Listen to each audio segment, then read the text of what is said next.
Time's up, Hadron. Here it comes. Chevron 1, coded.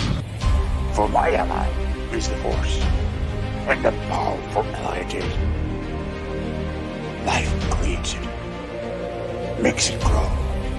You failed, Your Highness. I am a Jedi, like my father before me.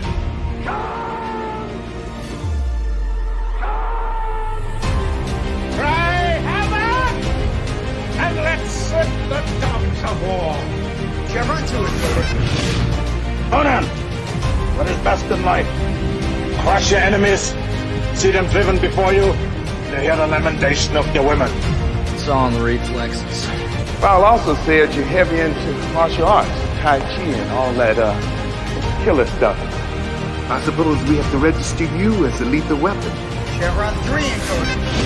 And somebody ought to belt you in the mouth. But I won't. I won't. The hell I will. Chevron 4 encoded. Do you expect me to talk? No, Mr. Bond, I expect you to die. Chevron 5 encoded. You take the blue pill. The story ends. You wake up in your bed and believe whatever you want to. You take the red pill. You stay in Wonderland. And I show you how deep the rabbit hole goes. Chevron 6 encoded. Not for while you can, little boy. Great Scott. Back off, man. I'm a scientist. You shall not pass! I thought I'd die fighting side by side with Al. What about side by side with a friend? The day may come when the courage of men fails, when we forsake our friends and break all bonds of fellowship. But it is not this day.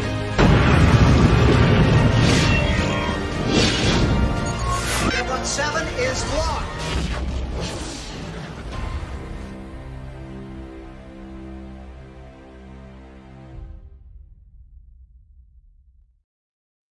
Hail and howdy, everybody. Welcome back to another Saturday Night Drive-In. A little earlier this week, but that's fine. The sun's up, and I'm feeling good. How you doing, Jed? Oh, I'm doing great. This will be a very interesting discussion tonight. Might make some enemies, might make some new friends. So we'll see how this goes, if it's a train wreck or not. But I'm excited to be here and talk about a cult classic. And I think this film defines that term quintessentially. Oh, yeah. Most definitely. Blade Runner.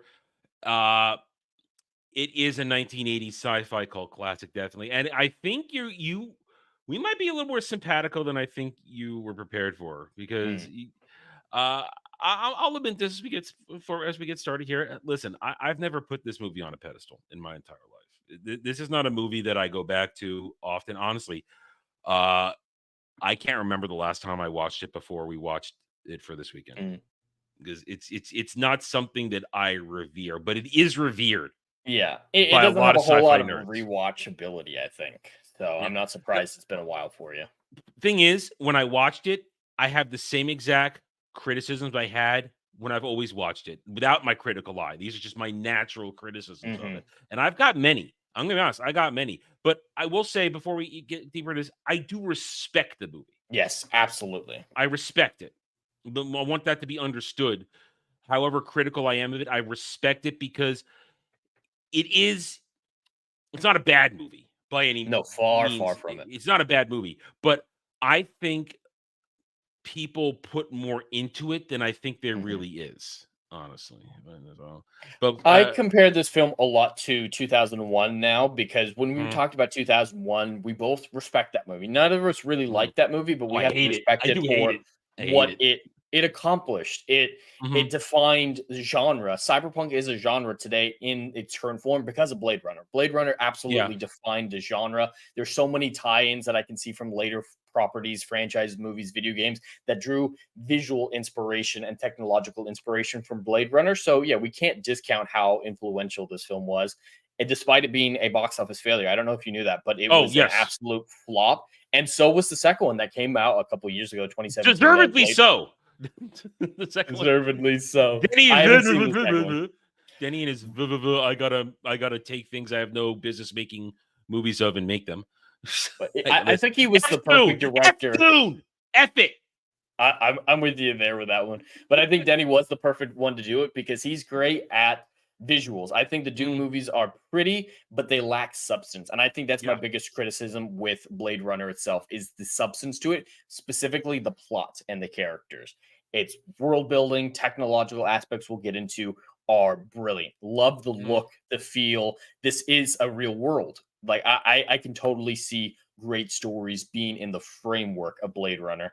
And I gotta say, we watched a lot of Ridley Scott movies on the show. We've seen quite a few. Yeah, we have. Yeah, and he is what I like to call a schizophrenic director. He is not like Steven Spielberg, where between the 70s and early 2000s, just hit. You can rely on it. And then after that, he had new reliability, just kind of meh. Fucking Ridley Scott. He gives us an Alien at one point. Then he gives us a Legend. Then he gives us a Gladiator. And then he gives us the Alien Covenant. And it's like, how are these from the same man? I think part of the difference also is when you talk about Spielberg and his early stuff when he was mostly on it, he partnered with a lot of good people. I mean, he went with George Lucas to write a lot of this stuff. And Spielberg served as a tempering to George's going too far on out there ideas and other people involved in producing and writing stuff, or he tapped into, I guess I'll say IPs or books or ideas that were established enough that he could keep himself on the rails and then go off it. Ridley Scott is taking stuff here or there and sometimes going, woo, hey, nobody had a leash on him.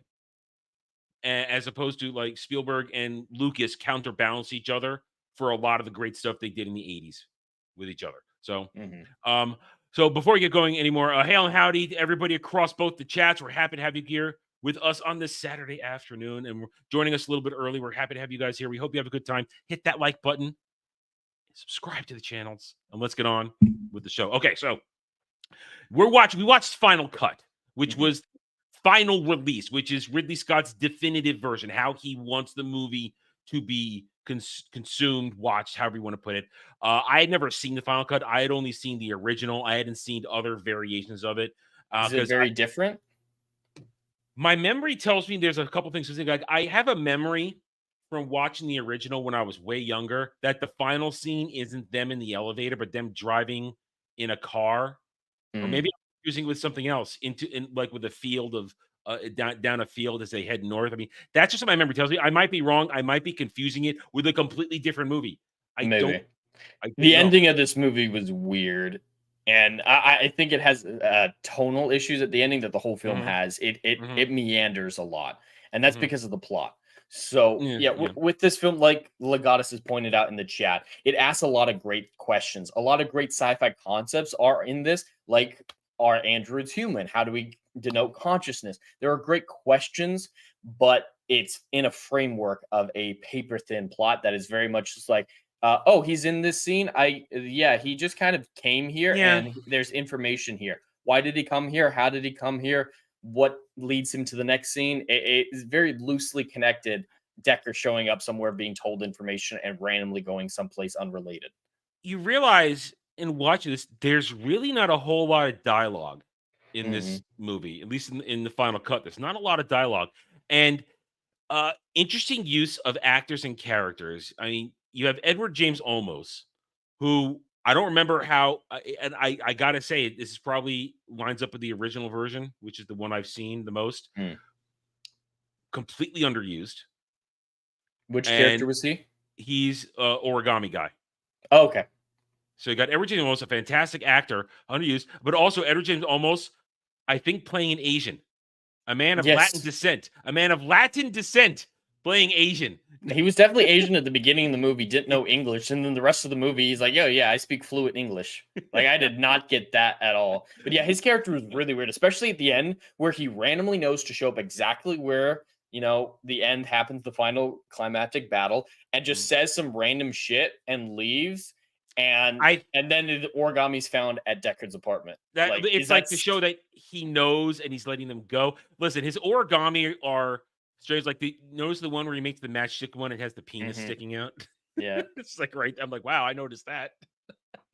But it is a strange movie because I think the thing about the director's cut is most of the additions, if I'm understanding it, the final cut, it's extended cinematography shots. Very self-indulgent, which look great. I mean, I think they're personally, very pretty. The best thing of this movie is the cinematography, if you ask me. I would make that art. And the visual effects. I think the CGI or the model work is phenomenal. Ages very well. Yeah, and they gave it a facelift for the Blu-ray. I mean, they gave it a facelift. Okay. But it looks good, it sounds good, and you feel the world. Absolutely. You definitely feel this 2019 Los Angeles. I have a hard time with that thinking. Listen, I give a little leeway for people writing stuff in the 60s, the 70s, the 80s, trying to think that far ahead in the future and what it would look like. And when was this released? Original release? 82, 83. 82, 83. Yeah, it's definitely one of those two. And I always laugh. It's like, and granted, they had every right to think that technology was going to keep leaping in the bounds it did from the 70s from the 60s to the 70s to the 80s. They had every right to believe that. They had no idea that it was going to be slowed down. And if you're thinking right now, we are not going to go conspiracy theories that why technology leaps or slows. We're not going to play that game. This is not the show for that. It is an interesting discussion, though, because, like you're saying, for those decades, filmmakers were so optimistic for the future. I mean, 2001, one we just mentioned, already have people going out to Jupiter, whatnot, living on the moon. In this film, 2019, we're galactic spanning civilization, or at least solar system spanning civilization. And it's just weird to think about in 30 years. But I do have to temper that because I don't believe in 30 years we'll have that type of technology like they did at that time. Yeah. But if you compare the amount of time that it took from the Wright brothers lifting off their first plane to the landing of the moon, those are very close events on a historical level. Like, it's 50 years apart? Less? For me, like you said, thinking about technological leaps, I'm very grounded in the belief that everything requires an upgrade in energy. And listen, I'm not going to complain about fossil fuels. I believe in fossil fuels. It's what we have. It's what makes the world go around. I do not believe in the current alternatives. The end of it.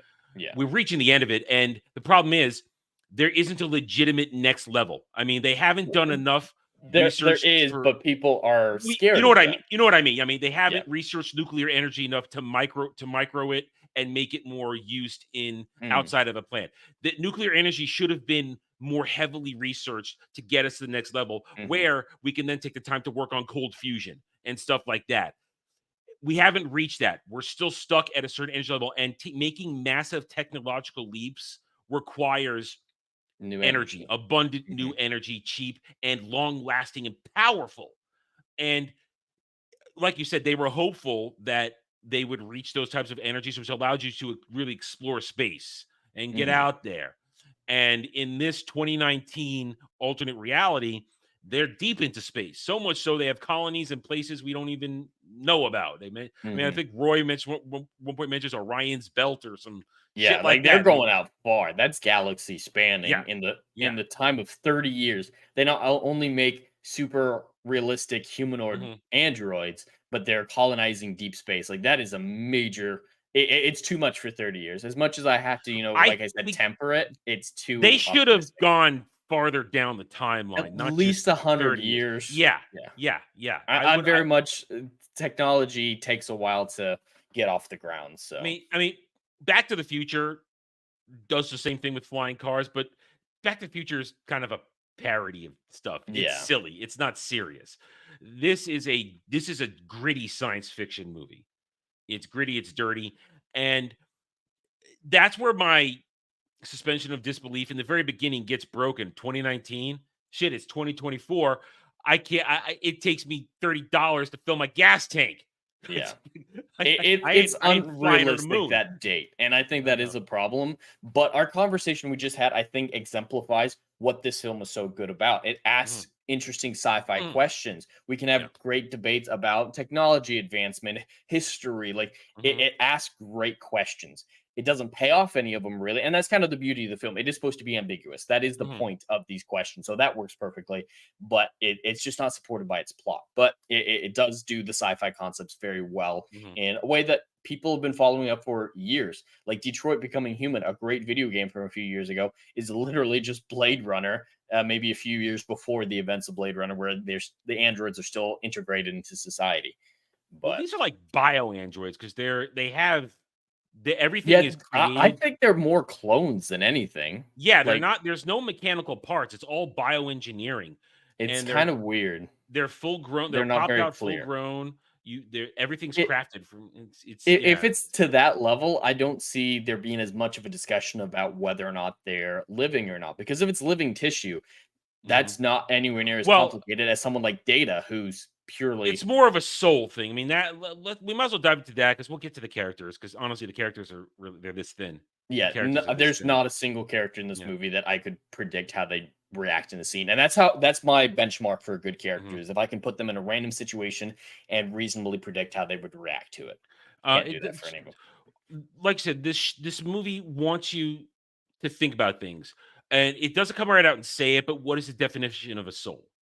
What is worthy of saying this thing has a soul? Because replicants are made to last 4 years, at least the ones we're focused on in this movie, 4 years.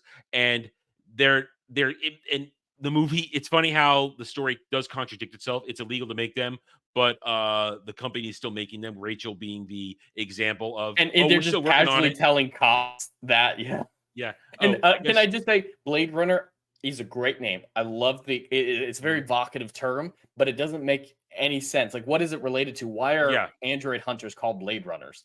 That's random. It is random. There's no connectivity to the meaning of the title of the job. I mean, it sounds nasty, but maybe have the term like skin jobber. I don't know, something nasty like that, because skin killer. I don't know. I guess it gets nasty when you try to say it like that. But Blade Runner is a great sounding term. You're right, but it doesn't actually make any sense. And that's why I always, when I'm coming up with names or titles or this and that, I want them to mean something. Absolutely. I mean, very often, especially if I'm working with a fantasy setting, I will go back in the day when I was making up a lot of the names I have are kind of set at this point. I haven't made anything up new for a long time. But what I would do is I would go to Google Translate, and I would take the regular word that I know and I'd plug it in, and then I would have it translated to various different languages. And what I would do is then I would mash it together to make it sound interesting and sound somewhat familiar yet foreign. Yet if you understand what I'm talking about, you can see the different parts. If you're a linguist at all, you realize what I pulled it from, and therefore it has a meaning.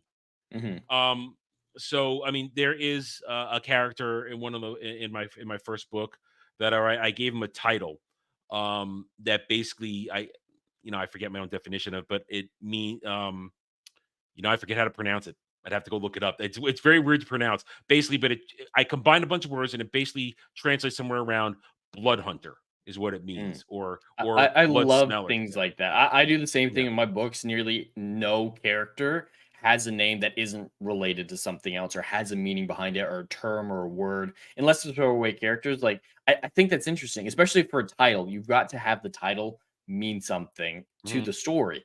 But it just seems like they were throwing cool sounding things together and said, all right, we're calling this movie Blade Runner. Why? I guess we'll call cops Blade Runners. Okay, why? Yeah. I don't know. Well, Alpha Omega says it was lifted from another script movie that was ever produced. They just thought the name was cool. Yeah, I hate that. That sounds perfect. Like that's lazy. It's lazy. Well, but what I mean, that comment explains it perfectly. That makes perfect sense that that's what they did, because it's entirely unrelated. Yeah. But it and it kind of, and here's my next comment then. So we're talking about the ideas here. What is a soul? This is that. And what is this world they're living in? So you get a title like Blade Runner, you get a term, a job description, Blade Runner. And I'm asking myself then, how does that work in the world building? Because for me, this world that they live in, you start the movie and they're building the world. Great shots, great this and that. You understand what's going on. They set it up pretty easily at the start. We know what's going on. We're not. There's no mystery. We know the stakes. Yet suddenly, I feel personally, the world building just kind of pulls up short. We don't know what the state of the world. We don't know what the state of the planet is. We don't really know what the government leadership of even the city looks like. Oh, we know that the cops are kind of in charge. At one point, the police chief who wrangles Deckard says, "If you're not a cop, you're just a regular person." And so I don't really know what's going on. We don't know what the state of beyond the planet is because they're saying everybody go to new planets, yet they don't want you going out there because the replicants are all stuck someplace and trying to sneak back home. I feel like there are missing pieces here. They don't explain it well. Yeah, the plot is really rough, and that seems like an important part of the plot, not just world building. Is the whole call of why are the androids coming home? We get the whole they need to speak to Tyrell or someone who can help save them. Yeah, but they're acting like this is a lot of replicants come back to Earth. So I don't know. Four snuck in, and they slaughtered a bunch of. Yeah, it's a mass murder. Force again, and they need Deckard, the best Blade Runner, to come and take care of it. Problem is, Deckard sucks. He really does. He's not good at his job. He's just lucky in the fight scenes. I mean, he really isn't good at his job. I love Harrison Ford. He does the best he can with this performance. He doesn't. I feel like this is one of his flattest performances. But he doesn't have much to work with. Yeah. He doesn't have much to work with. That does tie into the whole thing. Is he actually a replicant or not? I know what they were going for. They wanted to keep that ambiguous. But it's still like the other actual replicants were doing a real performance. I love Rutger Hauer. He out of everybody, he is the best thing out of the actors in this movie. Because I love Rutger Hauer just about anything I watch him in. He was great. He's always great. But Roy's descent into semi-madness at the end, it feels a little out of place, but you can kind of work it because he's desperate, because he's dying. But Deckard is, we don't know. I get what you're saying. It's supposed to be, is he a replicant? Do we know or not? He has no background. I mean, at least give us a fake background to question it more, so that maybe he's questioning it. Because when they drop the line, "Are you a replicant? You ever give yourself a test?" They don't develop that any further. No, that's the end. He doesn't even hear it, really, at least in the version that I saw. So it's unaddressed. And there are pieces of information that could have tied into it. Like earlier in the film, how in the world did he know the specific fake memories that they had implanted into Rachel?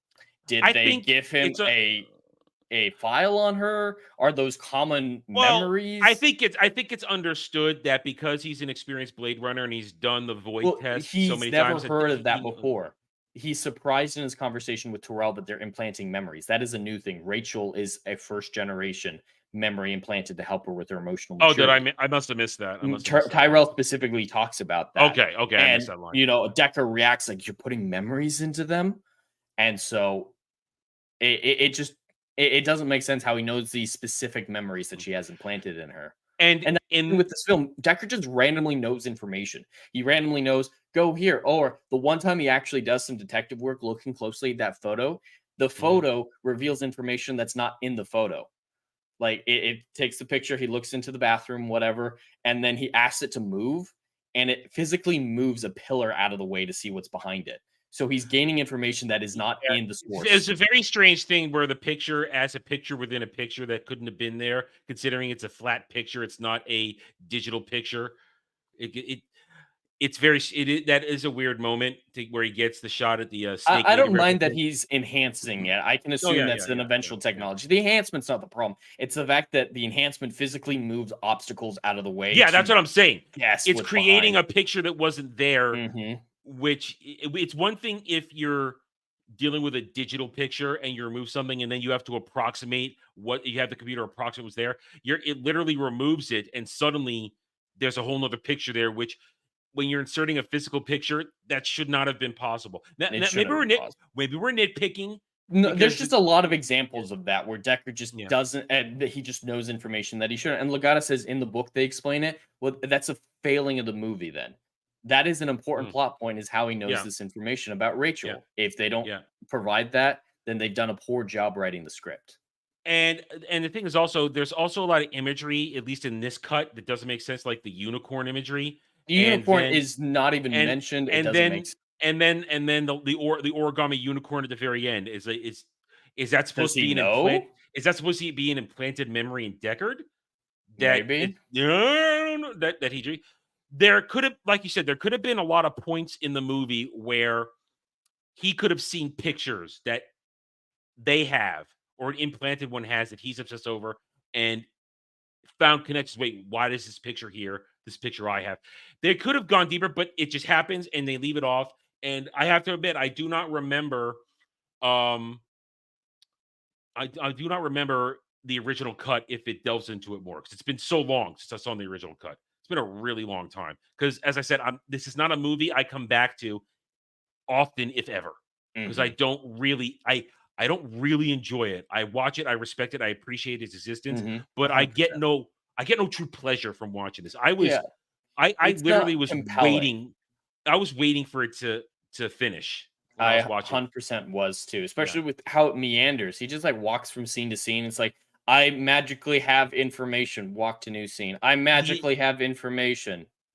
And the investigative work is this thin. We don't know why he quit being a Blade Runner in the first place. We don't know what his hopes and dreams are.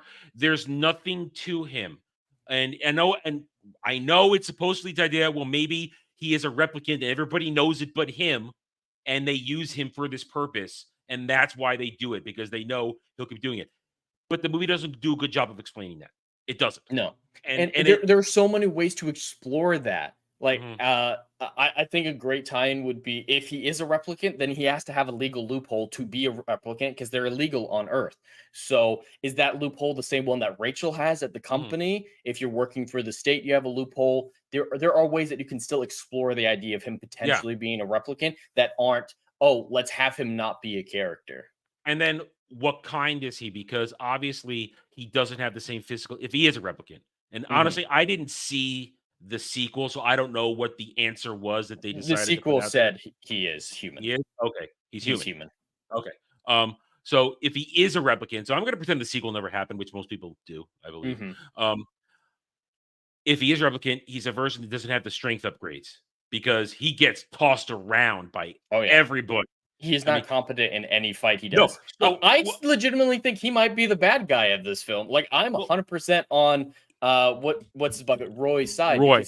He's randomly shooting into crowds of civilians to shoot these replicants. I mean, when he goes after Steak Lady, he knows she's the replicant.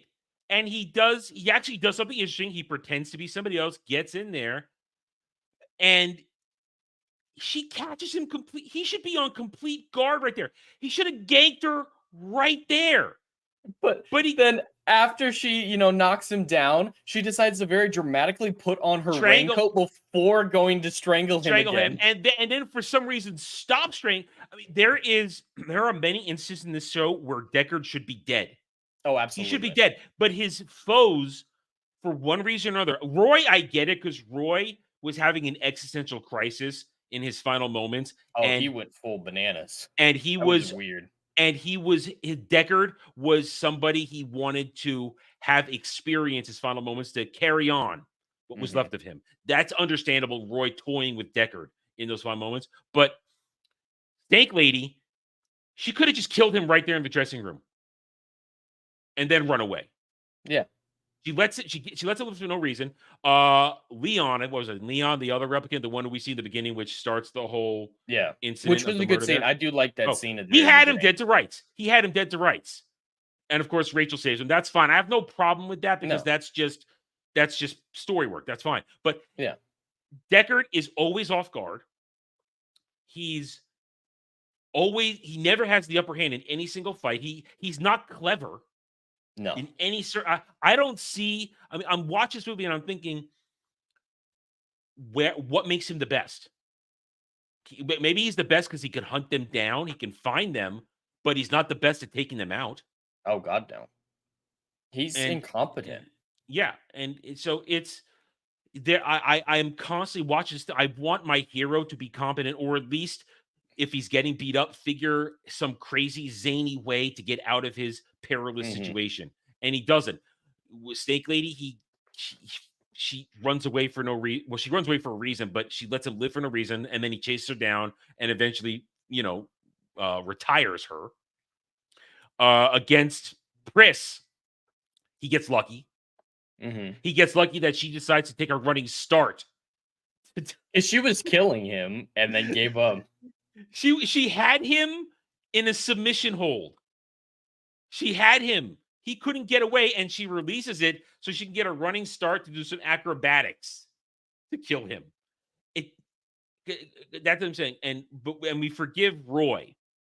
We forgive Roy because Roy, he did that. It was that is an actual. The final moments are great. They are the best part of the movie, honestly, for me, in terms of scene. I said the best part of the movie is cinematography for me, but in terms of a scene and character work, that is the best part because Roy, he found his monologue is great. Yeah, he found his answers and he's expressing it, and you realize he's allowing Deckard to live because Deckard needs to be the witness. He needs to be the witness to understand what that replicants are as human as everybody else. They have the emotions everybody have, and they feel and wonder the same things we wonder. So that's why Roy does what he did. Because again, Roy could have killed him. Roy could have let him fall.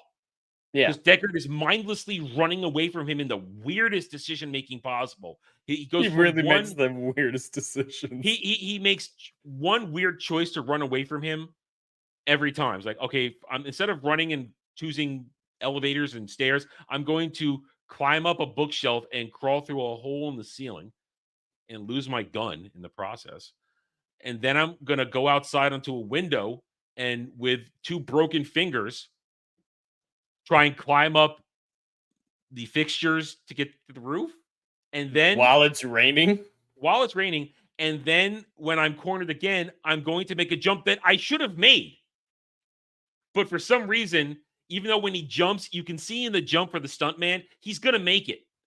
But then when it cuts to Harrison Ford, he's a foot short. And it's just choices in how Deckard is portrayed, and that's my problem. He's an incompetent hero. I think it's mostly the script, though. It's not Harrison Ford. It's the character. It's the character. And I think the script is the biggest problem with this movie because, like we said, I think the direction is good, the cinematography, the sets, the world building to a certain extent is good, but the characters, besides Rutger Hauer's, I'd say his monologue at the end, even he's a little flat and contradictory. He's straining. Yeah, the actor's doing a phenomenal job throughout the entire film, but it's kind of all over the place. And the script is just saying things happen because questions are cool. And no one's asking why. There's a lot of instances where we need to know why certain things are happening. And this film is so obsessed with ambiguity that it doesn't answer any whys. It's okay to have some whys, like, and questions at the end, like, is he a replicant or not? That's totally fine to leave unanswered. But why are they there? Why are they doing this? How did he find them? Stuff like that. You needed a prologue of the replicants deciding to do what they need to do.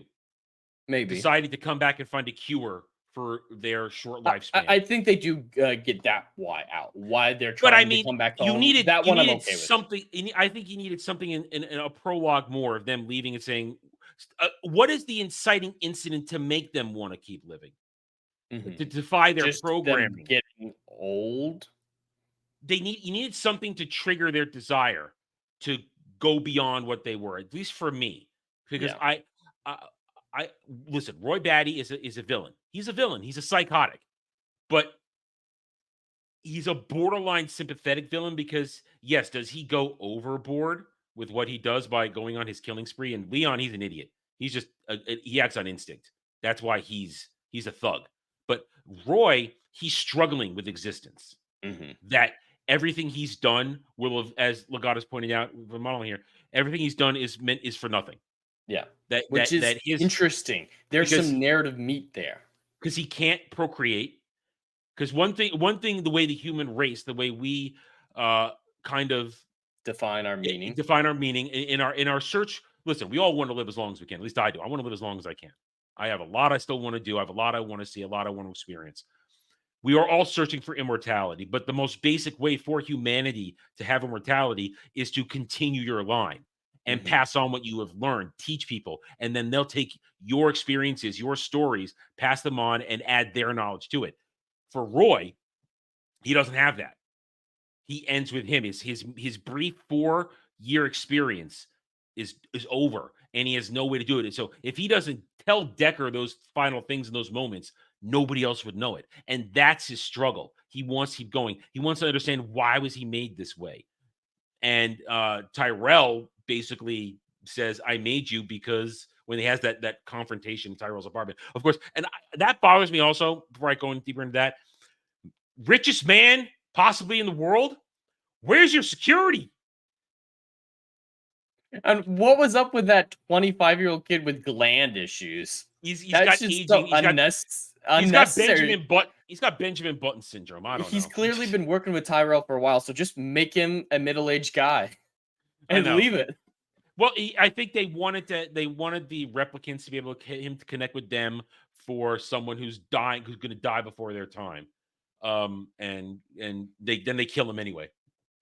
That's why Roy kills him too. You don't see it, but he kills him too.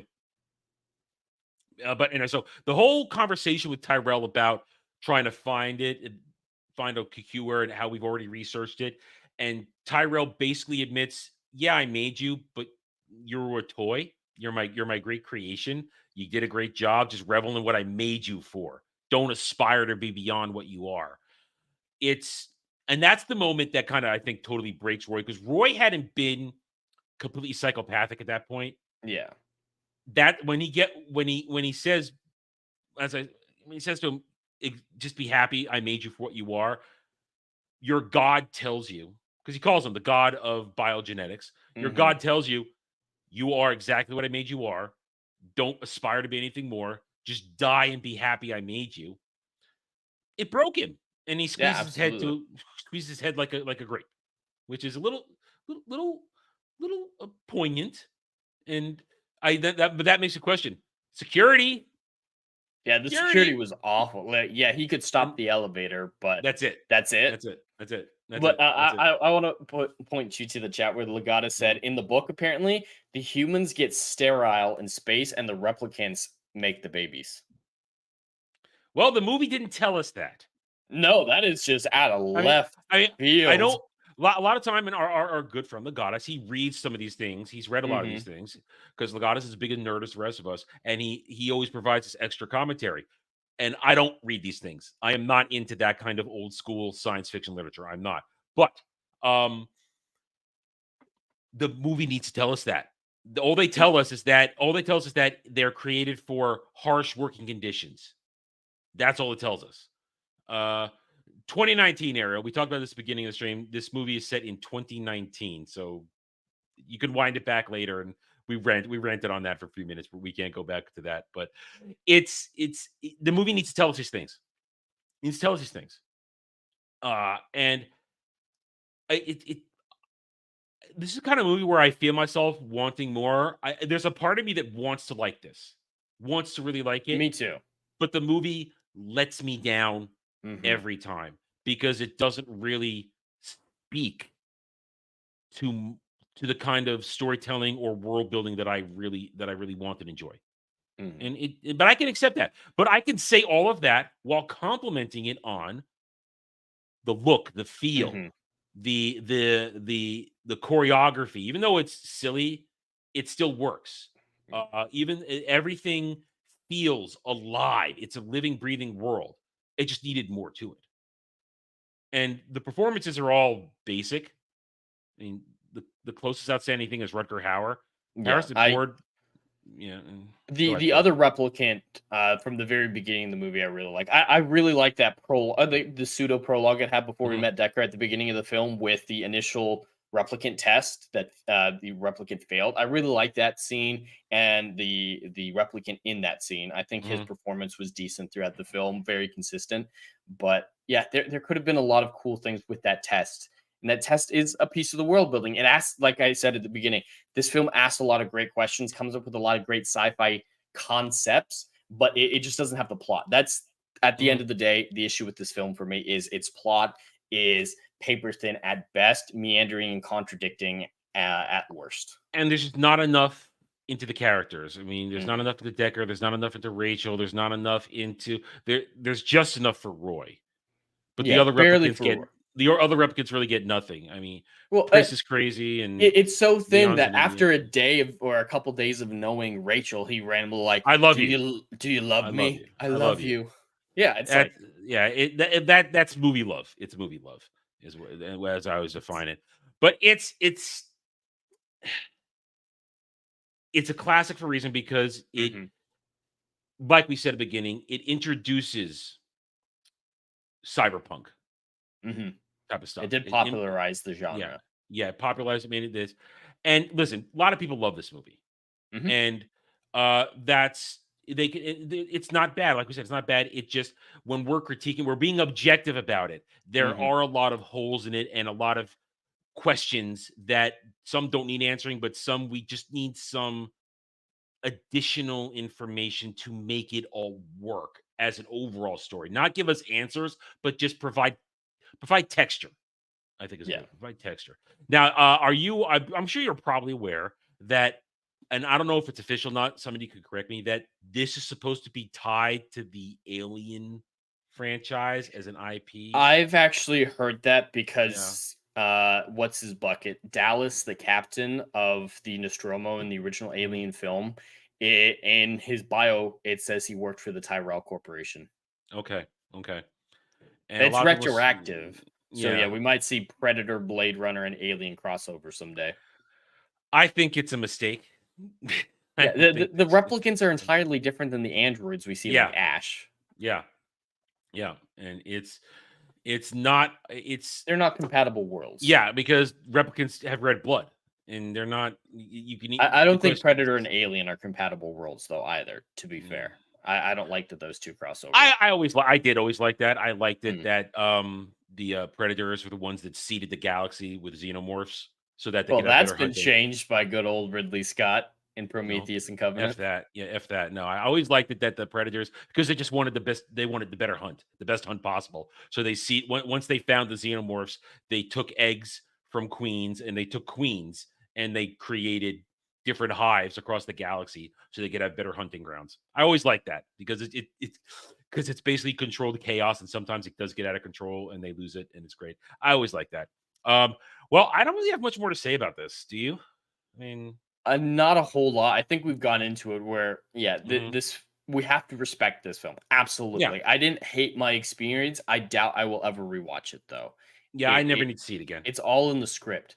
It's a very intriguing movie that asks a lot of great questions and can incite conversation. Like we had a few at the very beginning that were spin-offs, conversations of not regarded the actual film itself. And so it's definitely something that I think everyone should watch, at least to be familiarized with the genre and its impact on science fiction as a genre, specifically not just cyberpunk. But I don't think it has a whole lot of rewatchability because the not for me. Yeah, not for me. Definitely not for me. I think I think this movie has to speak to you on a level of pure enjoyment to watch it over and over again. And as someone who's watched it numerous times in my younger years, I just I haven't watched it in a long time. It never connects with me, but for some people it does, and that's fine. Well, I mean, I'm going to give it a respectable score here. I'm not going to give it a crap score just because it's not a movie I really like, which is why we could say we could be objective about it. I can criticize it, but understand its worth. It's worth as a early 80s foundational science fiction movie that broadened perspectives and gave people a new twist on science fiction that has since broadened into a whole subgenre of sci-fi. Anyway, so well, I guess the soundtrack by Vangelis, hit or miss. It was very hit or miss. The scenes at the end, like we mentioned, Rutger Hauer's death scene, the music's great in that moment, but there are other points where the music is just bizarre, like when what's her bucket Pris first shows up and goes and sleeps in the garbage. There's some weird little I don't know what you'd call it, but it's some acoustic sounds. Like it's very hit or miss. Bizarre when it misses though. Oh, I think I want to mention that I believe this is one of the first movies that wants you to have that idea that Asia takes over the world. Oh yeah, that has become a very common trope in sci-fi. It might be because of this. It might yeah. I have think come it's the before. first one. I'm pretty sure it's the first one where Asia takes over everything, and so good to see that Coca-Cola survived all the way to the end because it still survives now. They talk about brand placement, right there. Coca-Cola, drink it, still working. Anyway, all right. So Jed, this was your movie. Go ahead and score it first. So yeah, I can't deny how influential this film is and how beautiful it is, from cinematography to effects and whatnot. And there were great performances like Rutger Hauer, but the plot is just so bad that I do have to bring it down quite a bit. It's still going to give it a fair score. This isn't a negative score because how I rate things differently, but I think Blade Runner deserves a 6 out of 10. Okay, 6 out of 10. I'm a little higher. I'm giving it 7.5 out of 10, mostly out of respect, mostly because it's not a terrible movie. It's just, for me, not a very engaging movie. I want more. My points are mostly taken off for the fact that I don't respect Deckard as a character. I think he's a screw up. I think he's incompetent. I feel as though there are missing segments to the story that, while not necessary to answer the ambiguous questions, are necessary for texture, to give me more to the characters. I think the characters needed to interact more than they did. There wasn't enough. That what dialogue we have is simplistic and basic and doesn't really promote deep thoughts for these characters. They're just Deckard saying needed more things. conversation with the replicants, especially. He had a little bit with Rachel and Rutger Hauer at the end, but just talk to the stripper. Yeah. For There needs to be more to flush this stuff out. Of course, the world building does well, but then pulls up short, and we don't know the circumstances of everything and why certain things happening. And one could say, Adam, you're being unreasonable. Is it no relevant to the story? A couple of words, a couple of lines, just to give me something. We're not talking about his job. We're talking about character development. There are plenty of things that he does in this film that aren't about his job, but he still does. This is to get more on Deckard, to get more on the replicant. So yeah, he does want to shoot them, but he does talk to them a few times. We just want some depth or to those more people that Deckard interact with different people. Other people. So we get some development on somebody. Yeah. So yeah, we know his job is just to retire them, but he can talk to them because he does. Yeah. I needed Deckard to be more fleshed out as a character. And the movie, at least this cut, doesn't do it. And this is supposed to be the definitive cut. So if the definitive cut doesn't do it, then I don't know how it does. I don't think they filmed it. Yeah. So I always want more. So but I give it a 7 out of 10 because the cinematography is beautiful. The movie looks great. It, overall sounds great. I mean, I criticize Vangelis's score, but it's not a bad score. It's just hit or miss at times. Yeah, it's inconsistent. And it gives good questions that have become questions that are asked in science fiction a lot. What is a soul? What is human? All those spiritual meta things, that all works. And this is one of those starting grounds. So I give it the respect it deserves, a 7.5. And I agree with Jed. People should watch this movie at least once in their lives so they can see what it's all about and then make the decision for yourself. Because that's why one of the reasons we talk about these movies in the show and we don't actually watch it. One, also because we don't want to have to fight copyright claims every time. But we also want to give you our take on it, but we encourage you, if you haven't watched it so before, or you're coming to us for an idea, we want you to go watch it and make your own decision. These are our thoughts and our opinions because, and we're coming at it as two guys who love cinema. We love movies. We love the art of it. And it's not just, we don't simply say, I'm not going to watch this movie because it's for girls or it's no. There are certain things you can watch that are cinema that are beautiful and are well made, and you have to objectively experience it. And you may not like it, but that's why half the time I'm usually a little more subjective and Jed's usually more objective. We bring both sides of it, but both of us do always make sure, and more so myself, I try to remain objective and not let my subjectivity give something a 9.5 every goddamn time just because I love the movie. I mean, at one point, I'm scared to do it because it is a simplistic movie. There's a Rutger Hauer movie called Split Second, which is my favorite Rutger Hauer movie of all time. I would give that thing a 10 out of 10. subjectively, but I know it's got problems. But it's as long as you recognize that there are problems. I don't think there's anything wrong with enjoying a film that much. It's pure weird fun, and it's Rutger Hauer at his gritty, crazy, off the unhinged character best. And it's got Kim Cattrall in it too, and she's pretty hot. But it's that one day we may watch that. That's a real cult classic sci-fi movie. That's a real cult. I've never heard of it, so nobody does. It was like a straight to video movie back in the day in the 90s, and unless you saw it on the wall in not even a Blockbuster, I was at a local video store. Unless you found it there, you didn't know what it was. Now it's got cult classic status. It's got its own releases, editions, and people who know it love it. That's the line. If you ever heard the line, "We need bigger guns, bigger fucking guns," that was from that movie. At least that's where I first heard that phrase. We need bigger guns, bigger fucking guns. So I love that movie so much, but I know you would probably tear it to shreds. But it's fun. It's fun. But it's just to be brief. Basically, there's a serial killer in a futuristic London, a flooded London, because climate change happened, global warming happened. Of course, which obviously didn't. And there's a serial killer out there, and it's really a monster, some sort of monster, and it's got a psychic connection to Rutger Hauer's Cop, and he's been chasing it forever, and it's just strange but fun. And it's just got great lines in it. And Rutger Hauer's character, it subsists on chocolate and coffee and cigarettes. That's his diet. That sounds bizarre. It is bizarre, but it's fun. I love it. But you'll probably hate it one day.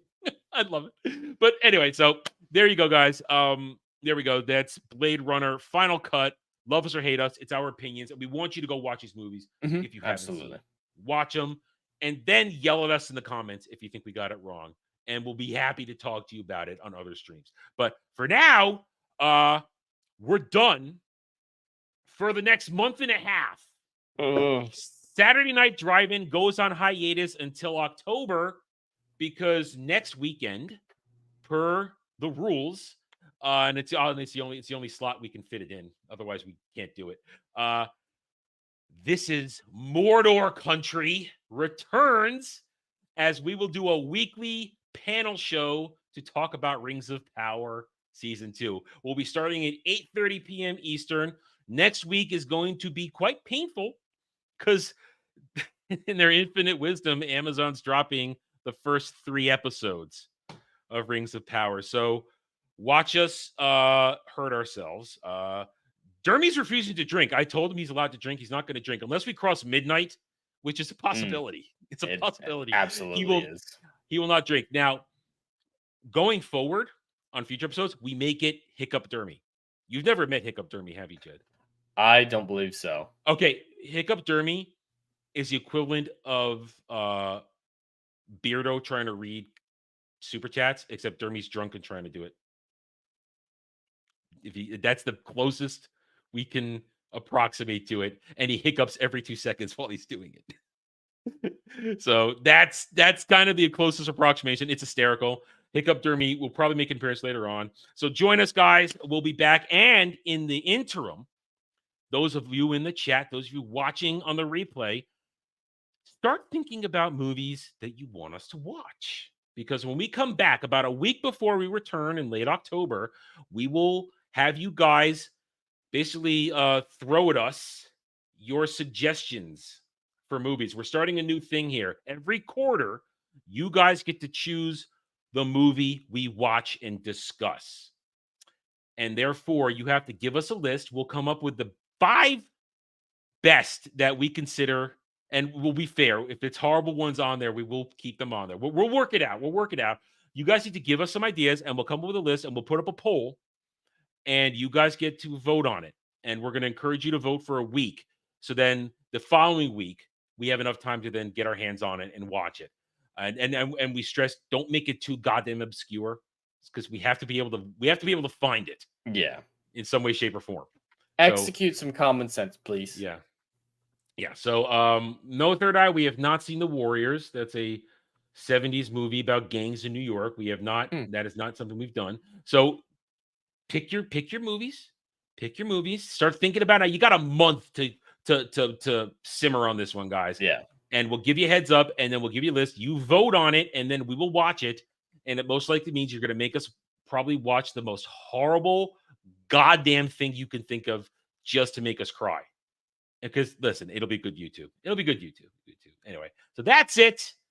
We hope you guys had a good time. Remember, hit that like button, subscribe to the channels, and if you're watching live when we're done here, you're going to get sent over to my gaming channel for some Dragon Age in about an hour and a half, maybe a little less if I finish dinner time. So Dragon Age Origins, and then enjoy that because we're having fun with that anyway. So thank you as all being here. Jed, I'll see you tomorrow. Everybody else, we'll see you next time. Until then, everybody, take it easy. Have a good night or day wherever you may be.